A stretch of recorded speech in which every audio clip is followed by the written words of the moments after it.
good afternoon, everybody. My name is Aarathi Krishnan, and thanks for joining me today at the Global Foresight Summit.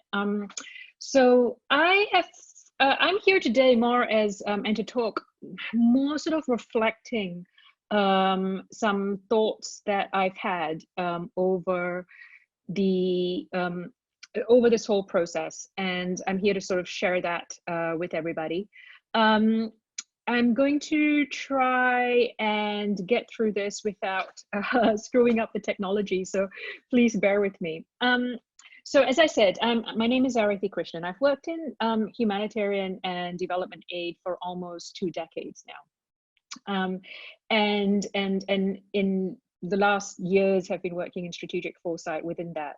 And the challenges of our time today, really, I'm not here to talk about the approaches of strategic foresight or which frameworks to use or anything like that, but I'm here to sort of reflect some challenges, I think, that we are seeing and how we might need to adapt and shift the fundamental assumptions and mental models that we have to respond to what this new future might bring.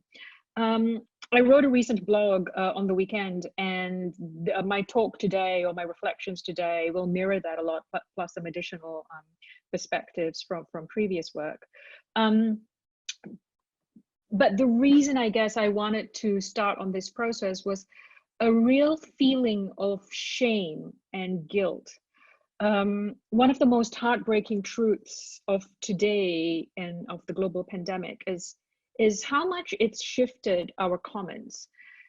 We can't build back to what it was before. We all know that. The global pandemic has shown up in really harsh light, the cracks in our global systems and structures, our systems, our societies, our actions, our behaviors. We're a million wounds in a structural ecosystem that was already rupturing at its sides. And the system has now blown wide open, revealing, I suppose, to our collective shame, the multitudes of ways in which we have failed. We have failed in ways that keep poor people poor. We have failed to make healthcare sustainable and accessible for everyone.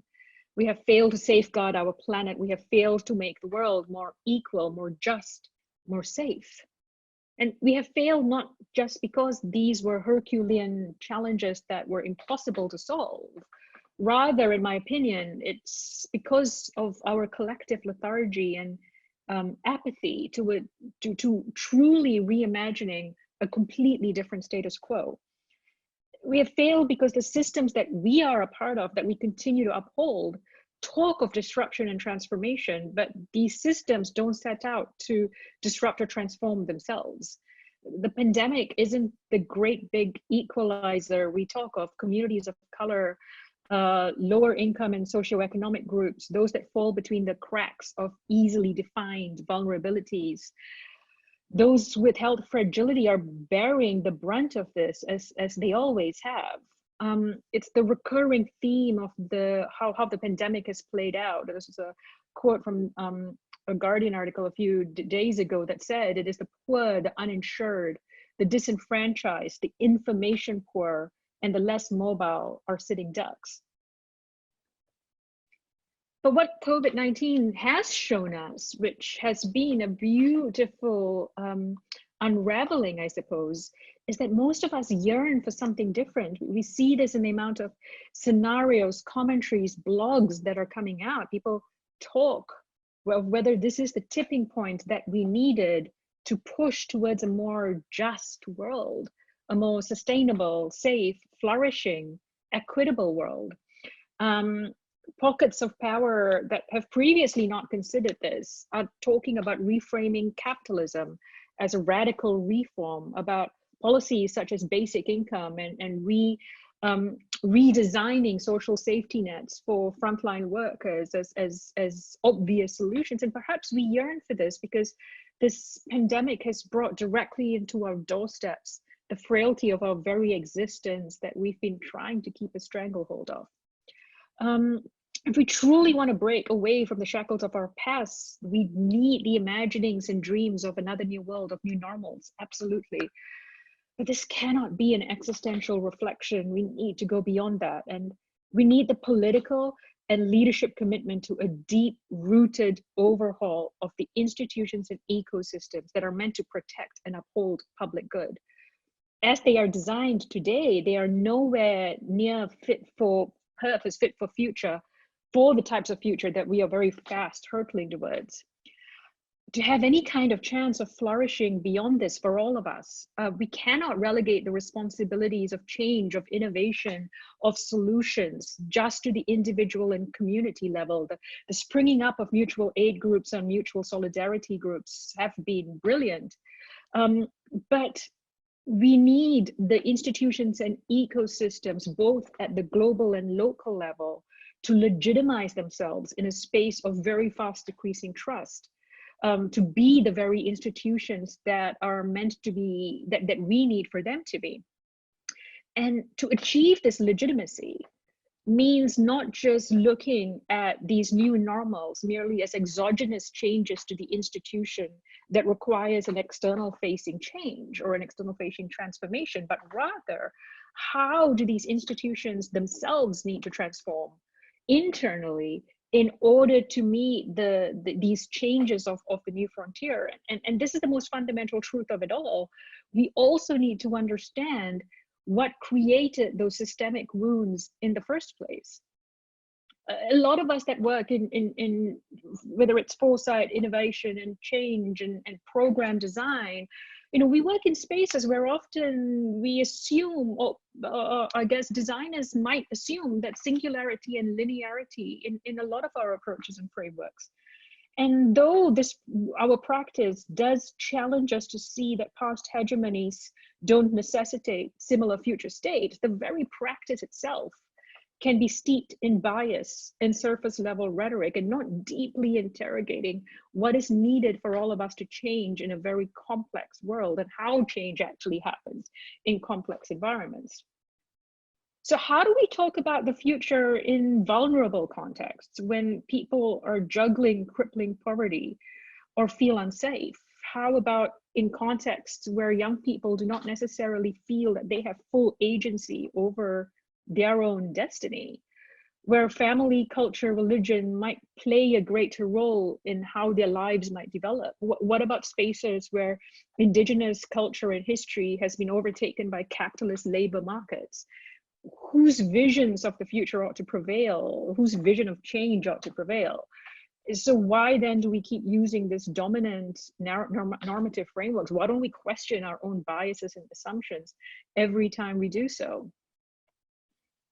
When our frameworks and our approaches and our solutions, our ideas for change, only put forward markers or visions that push one dominant and normative singular narrative, it limits our questioning, it limits our views of whether measures of global poverty to date have considered colonial history, what implications are on inequality from brutal economic policies, or planetary implications from industrialization. It stops us from noticing and picking out the privileging forces that essentially normatize our work that we don't often pay attention to. It reinforces future progress as singular linear spectrums that build on the trajectories of our past. But it also assumes that those ideas of change, those solutions, those progress ideas are the only ones everyone has to aspire to in the future. And it reinforces power imbalances and excludes those that don't necessarily have the same kind of access to participate. So as we are sort of at this tipping point now where we're looking, searching, brainstorming, hacking ideas for transformation, for change, we have to also target the very institution structures and mindsets that govern the way the world works. Now, a lot of us, of course, work within these institutions or support them or consult to them. And we often talk about institution transformation. The thing that we're missing, I believe, is how to build institutional antifragility to use the terms of Stephen Pimentel. And to do that, we need to go beyond surface level rhetoric of change. It isn't just enough anymore to call for more funding to deliver frontline services or to call for global solidarity.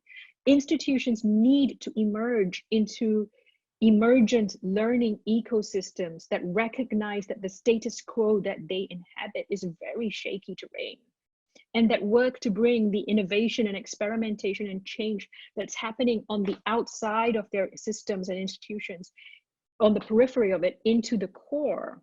Internal foresight capabilities are important, yes, but that's not the only one. It's innovation, radical inclusion, adaptive strategy, learnings. All of these are pivotal so that efforts to respond to what is emerging, to these exogenous changes, can be done in agility and not in ways that hinder. Greater anticipatory capacity might allow for these transformations to happen, to be realized, yes, but it isn't a panacea all by itself. And so some of my reflections and thoughts they're not being passed off as an expert finite set in any way. These are things that I have, I guess, worked with, grappled on, reflected on for a long time, and I put this forward as potential ideas. And is you know, right now, a lot of institutions in the humanitarian development space, they're analyzing what new normals might emerge. And looking at how they might need to transform some of their service line service offerings. But as I mentioned before, it's absolutely integral to go just beyond shiny rhetoric, first order impacts and scenarios. To be anti-fragile requires the very conscious work of deeper, longer term implications to better understand the social, structural, and policy level shifts and ecosystems that might need to occur. We have to acknowledge that there's so much converging critical uncertainties. It isn't happening in isolation. There is so much we don't know. We cannot put forward ideas and espouse to know. So policy and framework design has to build uncertainty into its very layers. Confusing robust scenario design that you know, as we know, are built on uncertainties with risk modeling forecasts falls back to that fundamental assumption of the continuation of our status quo that I mentioned earlier. As institutions are racing to reframe and redesign programs and services, it's not just, as I said, an exogenous thing. It requires an all of institution transformation. It requires a shift of the structure, model, decision-making, risk appetite, the financing, the collaborations, cultures, and internal agility, the really hard, unsexy parts of organizational institutional transformation. If we take a broader interconnected systems approach to new normals, it offers the opportunity for institutional influence of what these new normals might be, rather than merely reacting to mitigate the negative impacts of that. And if institutions in the public good that support the public good, humanitarian development institutions, want to push for much more just, socially equal worlds, then influencing what might emerge is also a really important component of that. Unapologetically embracing radical intersectional equity. It's the times of this is just a cross-cutting issue is well past. Our outdated assumptions cause blind spots, and those that fundamentally need the most protection get missed because they're either not considered or not meaningfully integrated into design. And as someone said to me early this week, they don't even have a seat at the table. The age of top-down saviors is well and truly over. We have to keep questioning whose vision we're privileging as we're designing or brainstorming these new ideas, challenges, solution. Whose vision of that future are we privileging in that design? And so importantly, interrogating what has to die so that the right thing can live, and how to get it to gracefully exit as quickly as possible. Continuing to do what we have always done because it's just the way it is knowingly irresponsible in this day and age.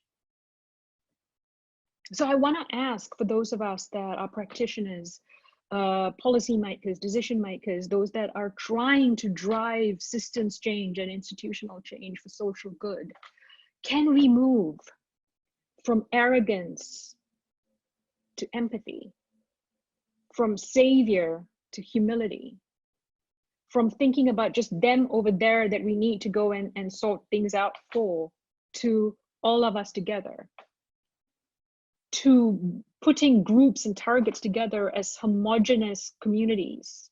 Can we question who did I not see? Who did I miss?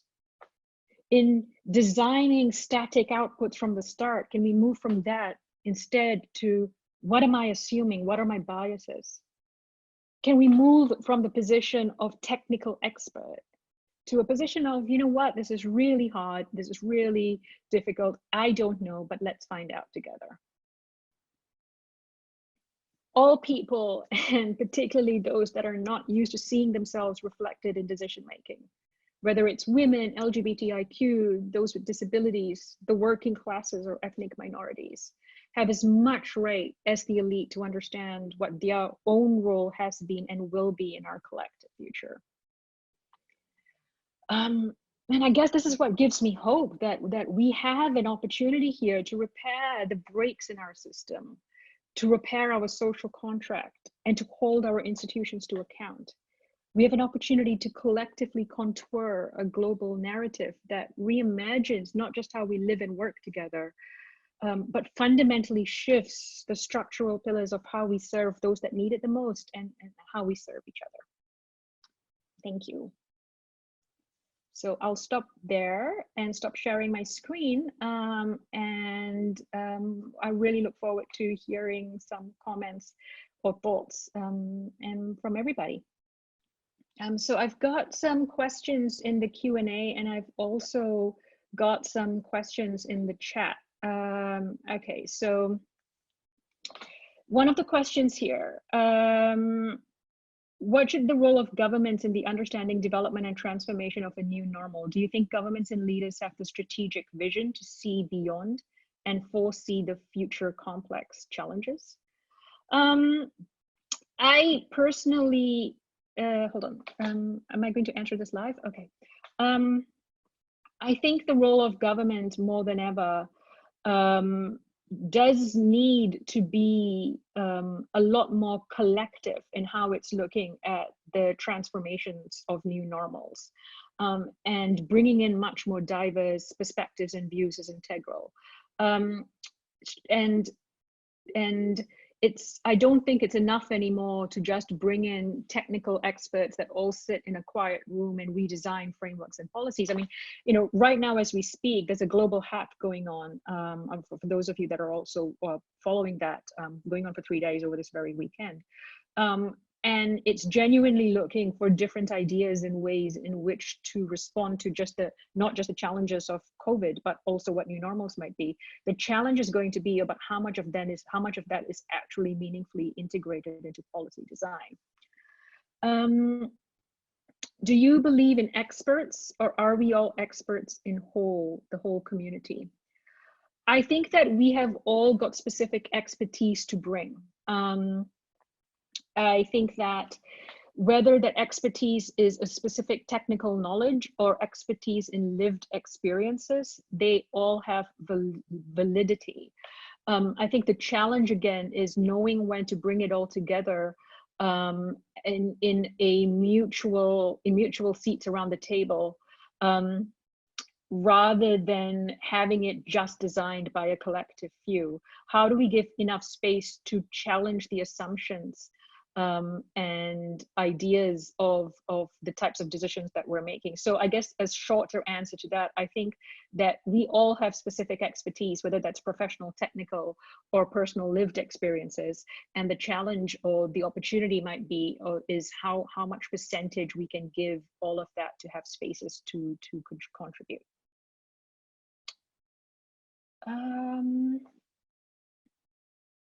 Okay, wow, there's lots of questions here. Is it easier if I keep just answering these questions, or, okay.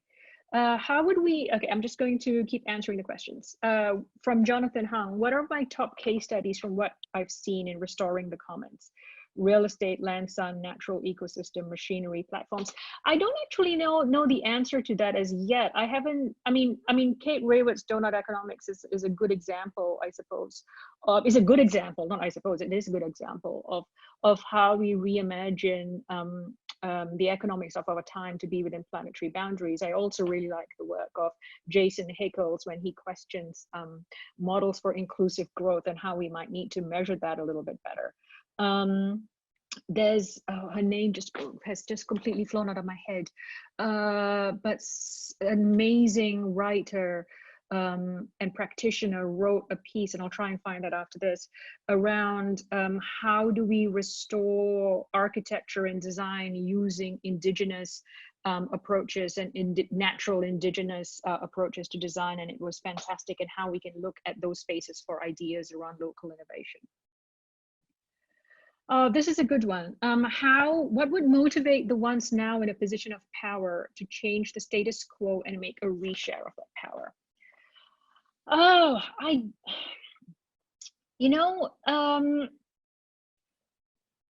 don't know that those that hold on to the state, and this is a generalization and I'm conscious of how I'm answering this. I don't know whether those that are in positions of power at the moment that don't demonstrate a widening of their ideas or a willingness to let go of their hold are motivated to change just for the sake of doing good. I don't think altruism, and I say this as someone that works in humanitarian and development, but I don't think altruism is necessarily the big motivation for change that we all think it is. I personally believe that those that are in power are motivated to shift, not just because it's the right thing to do, but because their people, their stakeholders are holding them to account in transparent ways, where the risk of not making a change is far greater, whether that's from a financial, investments, reputational perspective, is far greater. The risk of not making that change is far greater than making that change. Would be a fundamental driver in shifting that status quo. I think that transparency is really important, and the age of making decisions behind closed doors needs to come to an end. People, when we can see how decisions are made, we are able to hold those that make those decisions more accountable. But it does need to be collective. And I also say this in terms of, sometimes we just don't have all the answers. We don't know some of the unintended consequences of looking at certain approaches or making certain decisions. But we need to have the information. So particularly complex in an age of mass misinformation, how do we bring that to light? Okay, do you believe the frameworks of foresight are limiting us to imagine a radical inclusive world, given that these frameworks come mostly from Eurocentric perspective? Short answer, yep, absolutely. For those that know me, know I talk a lot about how do we democratize foresight, the practice of foresight and innovation and change. And one of the things in my experience that has been incredibly frustrating and demeaning is the fact that, yes, a lot of these frameworks and approaches have been designed in the North and then just taken and put cookie cutter into different geographical, cultural contexts and expected to flourish or to work. And we almost capacity build people, and I hate the term capacity building, but we capacity develop people in our own image, rather than looking at what already exists that may be adapted, what local frameworks of change, of visioning of the future are already there that we might need to embrace. I think there's some really powerful work slowly happening now, but I would really want to see that adopted a lot more. Okay, power of positivity, giving an inspiring example of the positive thinking and actions you have seen in a community. We see that all the time, which is why I talk about radical hope. We now need that more than ever. I see that in mutual aid groups popping up. I see that in people that, you know, checked in on my parents that live in Malaysia and that are elderly and that don't really know how to use online grocery ordering to make sure that they got the food that they need. We see that in solidarity towards our fellow man and woman and everybody else. I think that there's so much hope and positive approaches that's already happening at the individual and community level. I think the challenge is, how do we not just leave that responsibility at the community individual level and actually bring institutions and community change together? Abbas Jamie is asking, are you talking about embracing applied complexity for a higher order purpose? Yes. Jane, hi Jane, thank you for, I'm thinking about the new institutions and radical collaborations to build that will for emergent learning systems for second and third horizons. And for second and third order effects of the pandemics. What ideas and suggestions do you have for the institutional designs required? I actually don't know the answer to that, Jane, and I'm not going to profess to know the answer to that.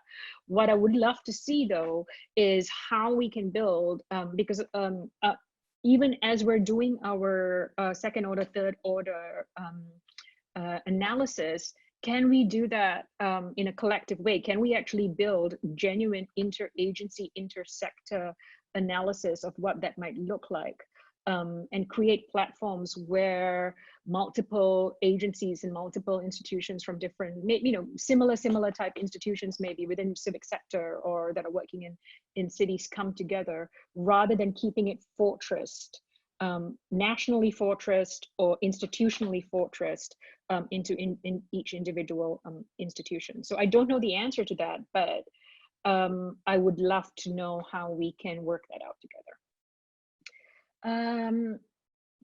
What greater role is there for critical empathy in the current crisis? How do we engage compassionately yet critically with those who do have the power to lead these fundamental shifts?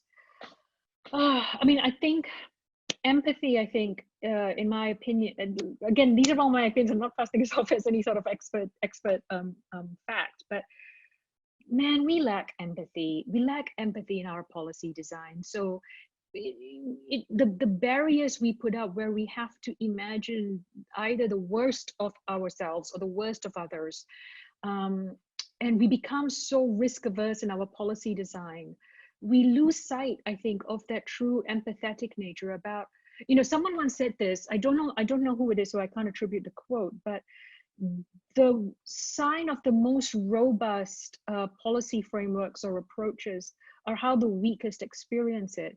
If we don't have empathy, or we're not consciously building that into our approaches, how do we see who is being missed, or who might be less fragile, or who might be fragile that may not experience that current shifts in the ways we expect for them to?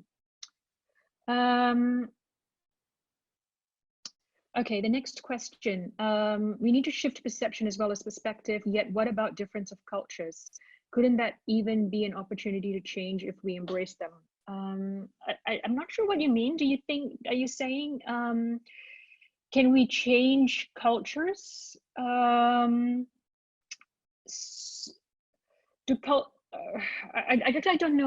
don't know what the answer to that is. If you're talking about culture in terms of racial culture, etc.,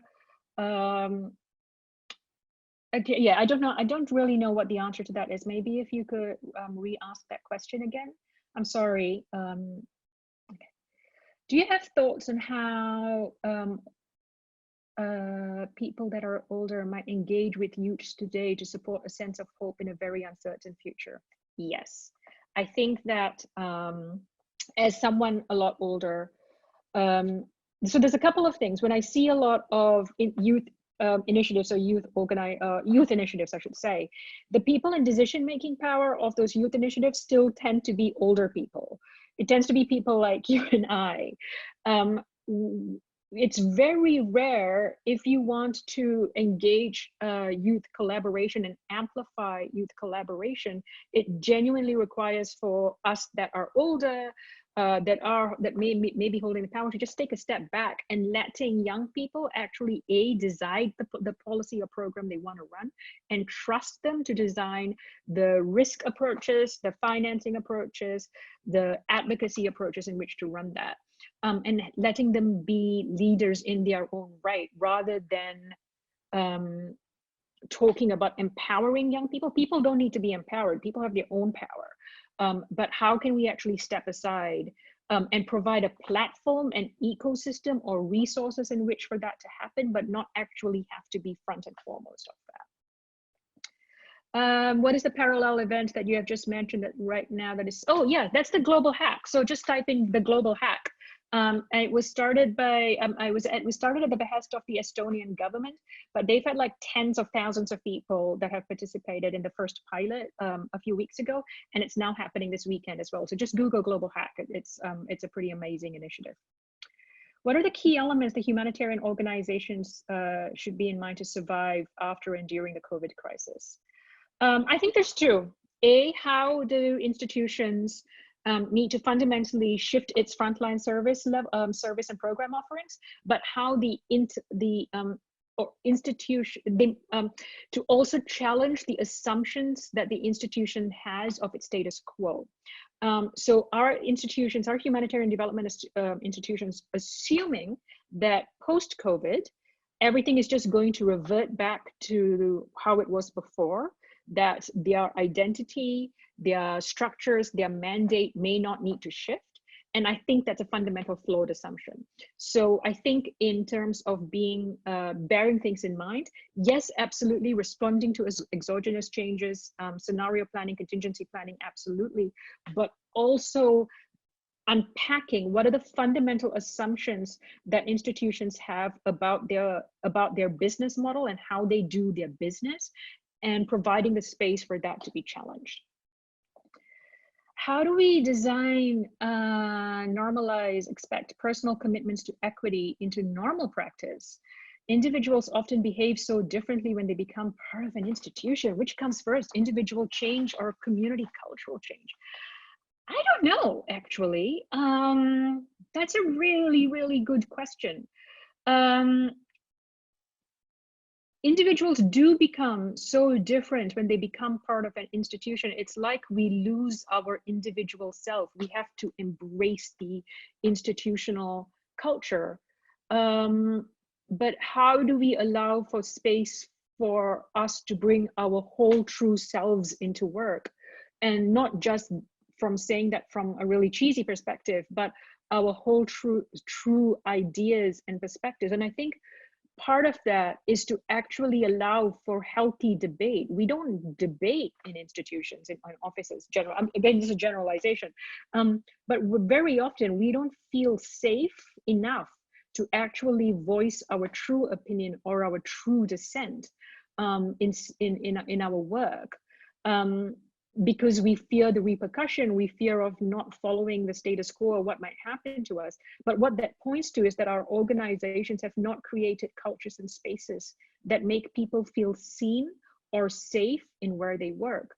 So I think if we need to normalize equity, first of all, we need to have a much more intersectional understanding of what equity is, and then genuinely creating a safe space to allow for that to happen, and recognizing that it's diversity of perspective and opinion and healthy debate that's needed to rigorously test something.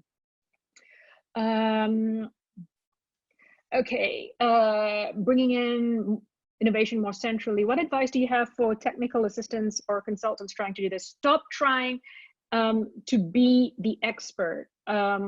And I say this now, like I have started doing consultancy work in January this year for the first time in my life. And I'm lucky enough to be able to work with a really wide range of institutions. But I'm still shocked, embarrassed at how many consultants or technical advisors out there come in professing to be the expert. And there's no such expertise. You know, our role should be to democratize knowledge. Our role should be to democratize access to resources, to information, to skills, and not holding on to it as a sense of this is the only thing we can do to maintain our expertise. Vicky, hi. Exploring uncertainty together and having radical new conversations about inclusion with such a low baseline of trust is difficult. How can we rapidly build confidence in relationships so people feel this is a meaningful conversation to be a part of? Some of the most meaningful conversations I have been lucky enough to be a part of have been where the hosts, the conveners, first of all, lay out the elephants in the room in gentle ways. They lay out they name the unnameable, and they start off the conversation giving permission for people to speak their truths. They recognize and lay this out in not just in terms of the principles of that conversation, but how they design that learning conversation, how they design the learning collaboration in ways that genuinely look for how they can build equity into it. So, you know, not having a group of completely white males and then one broke token brown woman, and I don't know how many times I've been invited to be that token brown woman, as a tokenistic gesture. If you're truly looking for equity in discussion, then how do we give enough space to everybody to have that and to name the unnameable in that conversation? I think we need to do this really gently, and recognizing that, you know, people are still grappling with our own multiple identities and how we all contribute to inequity, and allowing for that stumbling. But I guess, you know, if you say on the outset that we want to allow a space for all of us to speak our truths, so not in a way that disempowers anybody else, but we can't tackle change if we don't name the elephants in the rooms. Wow, okay. The internet and the cloud have empowered individuals and fostered collaboration, yet governments are trying to constrain and control what we can do online, what to do. You know, this is a really interesting question. Isn't there this, you know, I've been reading these articles lately. We've spent, you know, for those that are advocates of justice and rights, and privacy advocates in terms of technology use, the pandemic is actually bringing out a real, what's the word, a real tension, because how much of that are we willing to give up? How much of our privacy and control are we willing to give up in order to be safe, to maintain public health? I think it's a real tension. I think we definitely need to find, draw, and amplify the work of people that have spent a lot of time in digital governance, digital rights, digital ethics, digital privacy, that advocate for this, that work at this, that research this, that are doing work at community level, at policy level, and seek their perspectives into these conversations, and try to find those spaces in which we can understand the trade-offs a lot more, because I don't think we're having a conversation about what those trade-offs are. Okay. Adaptation and repurposing, biology and evolution, this is all there ever has been, is a great strategy. How do we differentiate what can be repurposed, low-hanging fruit, and what to create completely new? How do we leverage the wisdom of crowds and distributed teams for insight? That's a great question. Oh, these are all great questions. Okay, I mean, I think that when we're looking at what the low-hanging fruit is, often I think, you know, let's be really clear. Let's articulate our intent about why we're going for that low-hanging fruit. That low-hanging fruit sometimes is much needed to respond to a challenge of today, something we need to solve now. Or something that can help us if we do this now, it can help us build trust or help raise awareness of a longer term objective that we might have. We need that low-hanging fruit sometimes to build that credibility, or to give us that space to work on that complete reimagining or radical transformation. Emergent strategies often, and I often say this in my experience, we're not going to come in and say, let's throw everything out, let's throw the baby out with the bathwater, we're going to start from a brand new space. The truth is, there is probably about 60% or 70% of what we're doing now that might be the low-hanging fruit, but it's core, it's valuable, it's integral to what we do. We need to improve it, enhance it, innovate around it, make it more efficient, make it more just, equitable, yes. But that's a lot that's there that we can tweak. If we tweak it, we can do it better. And if we can do that, but giving ourselves that extra space to do that radical dreaming and radical transformation, that allows us, I guess, that 20 or 30% to do that. I guess what I'm trying to say is we need to find that balance of how you do the both, rather than assuming it's just one or the other. What's a new normal I would propose to address some of these issues that I've brought up? I want a new normal where when people are making policy designs from the outset, that they are thinking about the fragile amongst us that often get missed, and how they may be impacted by that. And when I say this, I think about social distancing policies, absolutely integral, absolutely needed, designed predominantly in the North. And India takes it and imposes it, and then doesn't think about, or does not necessarily consider, how migrant workers might be impacted by it. Social distancing is integral, but how do we make it work in informal settlements, in refugee camps, or in spaces or cultures where multiple communities use the same communal facilities? And it's not to say that the policy is wrong, the policy is right, but a new normal that I would love to see emerge is when that policy design is happening, that we are bringing in the perspectives of those that are often missed at that outset, so that when it does get rolled out, it is already flexible enough. Is that achievable? I don't know, but I would love to see that happen. Okay, thank you, Steph. What I meant is to embrace the differences of people and their cultural heritage. Yeah, I mean, I guess that's a bit of course, I'm going to say yes, embracing differences of people and their cultural heritage is integral to that. Embracing where people's starting points are, I think is important. And not just in terms of culture or ethnic, but their whole selves. And I think often we think about things in terms of the obvious diversities, right? Gender or sexual diversity, or racial or ethnic diversity. But there's also economic and class diversity that we don't speak of. So how can we be more empathetic to understand where people's starting points are? And I guess this is something that's so personal to me as someone that straddles multiple identities myself. Most of us have very fluid identities that we slip in and out of. And how do we just allow, what can we not design policies and frameworks and approaches that want to flatten people's identities into readily identifiable boxes, but allows for that fluidity of all of it? So yes, I think it's an embracing of people's multiple identities and the fluidity of it, not just in terms of culture, but in terms of all the elements that does make up a person's identity. Oh, and this is a powerful last question: is how do world leaders and leaders in companies build trust? There's an interesting thing. I did something last year where we're talking about the futures of humanitarian leadership, and particularly women's leadership in the humanitarian and development world. And I wanted to, and I did a search about who are actually leaders that we hold up.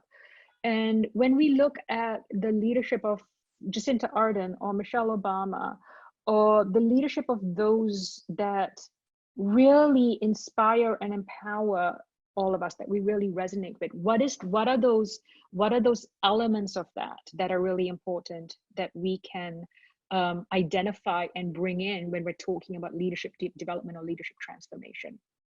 And where can we find these examples of leadership capabilities and traits and skill sets needed for our future, for our very complex 21st century that we need, because we know the type of leadership that have gotten us here is not what we need taking us forward. And looking for that in not just the obvious spaces. I'm looking at young leaders, young Indigenous climate activists that we've seen coming out fighting for spaces and fighting for their rights. What are the traits that's common to all of that? And in fact, what do we need in that? How do leaders in companies build trust?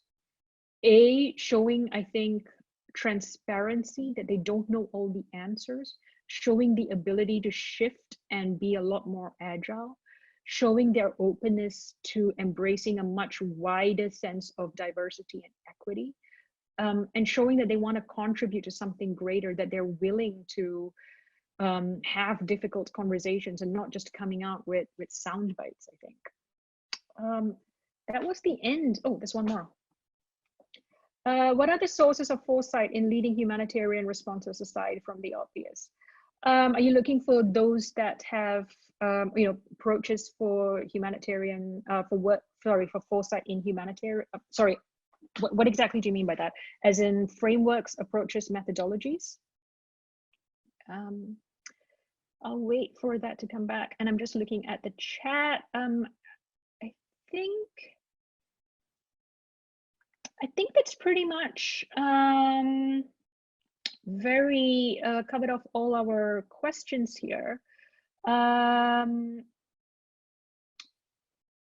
Yeah, Julia Watson, Jane Engel, thank you. That's the person I was thinking about.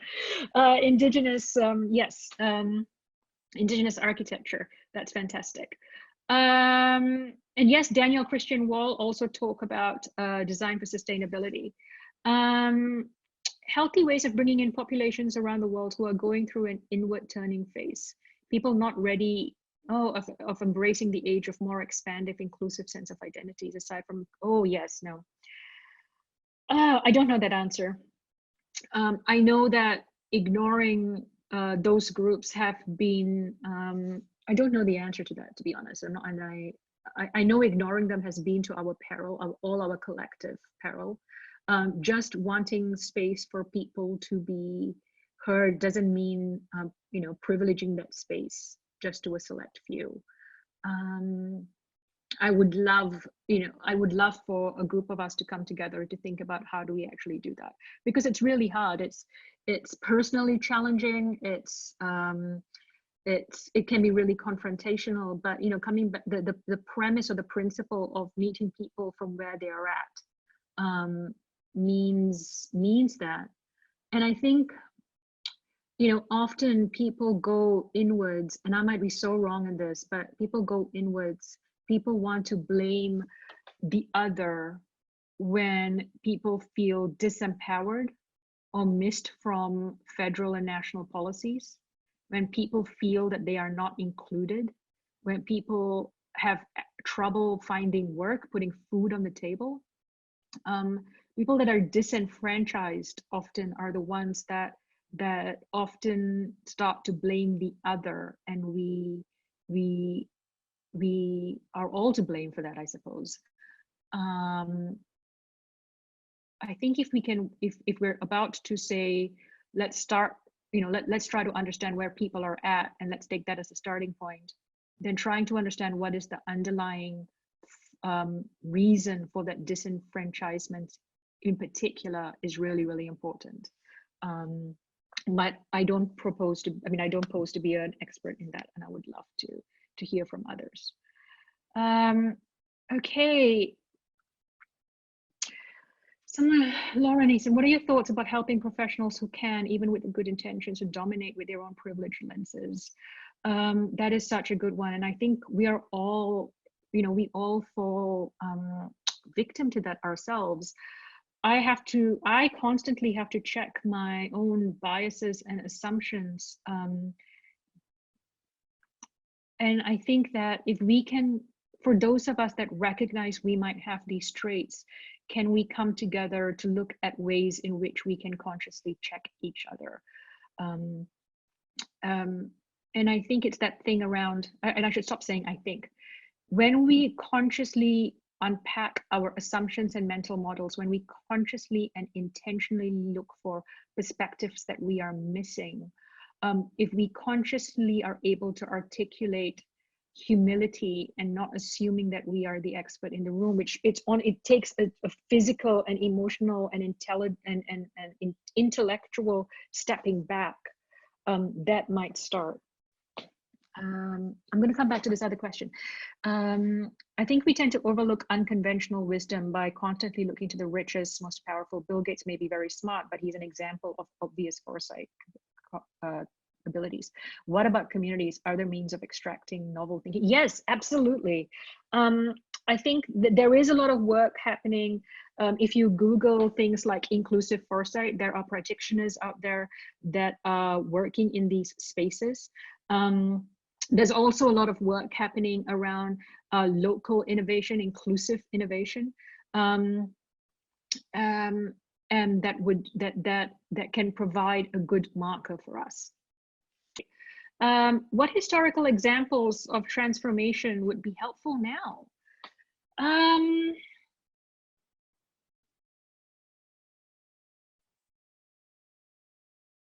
I don't know. I'm struggling to think about points in our history that could be a good marker now. And it's it's hard. We can say that women's right to work came out of World War II. Yeah. We can say that the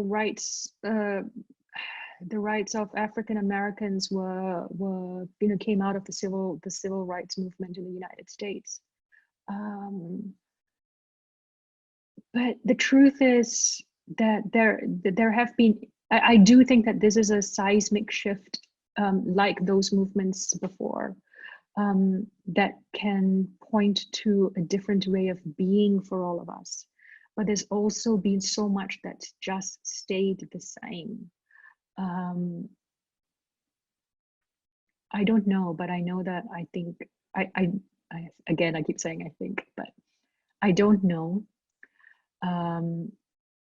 But I sense that those previous historical transformations, whether it was women's right to work, etc., have born from great tipping moments in our collective history, and where people fought for the space to be seen and to claim the space to claim their space. And I think I want to encourage all of us to do the same, that if we do feel that there is a better world out there, that we don't want our past failures to direct how we see our futures, that we fight for that to happen and we hold each other to account. I'm going to stop there. Thank you so much. This was amazing. Thank you for letting me reflect on my thoughts. This was deeply personal and a bit scary to sort of share it with such a wide group. But thank you so much. And I hope you enjoyed that.